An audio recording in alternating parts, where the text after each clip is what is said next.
मोकाट कुत्र्याच्या हल्ल्यात एका 22 वर्षीय तरुणाचा मृत्यू. मृतदेह मनपाच्या दारात ठेवून नातेवाईकांचं आंदोलन सुरू.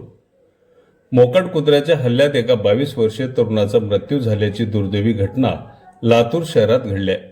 विलास उत्तम गोरखे, वय वर्ष 22 असे या मृत तरुणाचे नाव असून संतापलेल्या नातेवाईकांनी त्याचा मृतदेह चक्क लातूर महानगरपालिकेच्या दारात ठेवून आंदोलन सुरू केले.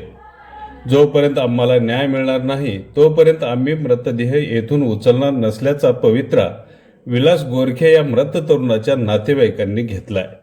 त्यामुळे काही काळ महानगरपालिकेच्या परिसरामध्ये गोंधळ स्थिती निर्माण झाली आहे.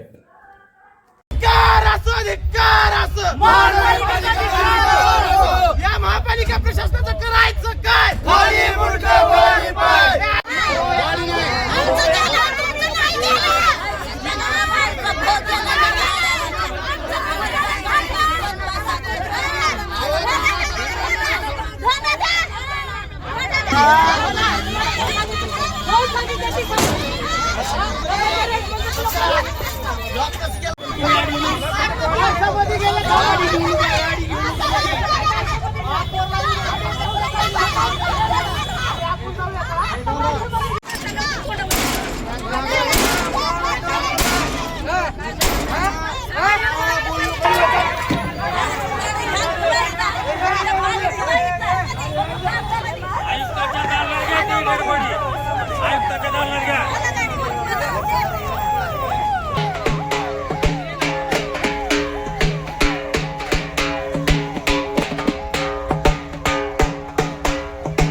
आई वडील सांभाळला पोरगा आहे.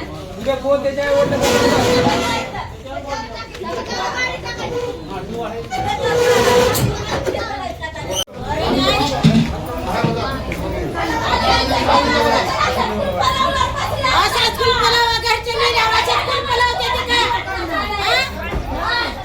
काय नेमकी घटना आहे? काय नाही, बाथरूमला सकाळी 6 वाजता गेलत साहेब.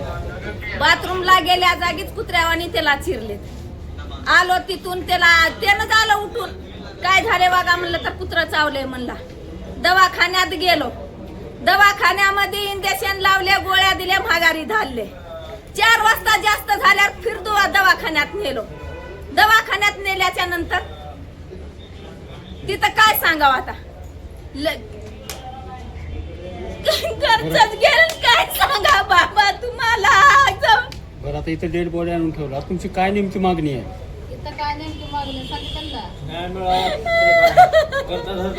आम्हाला न्याय मिळावा, दुसरंच काय नाही.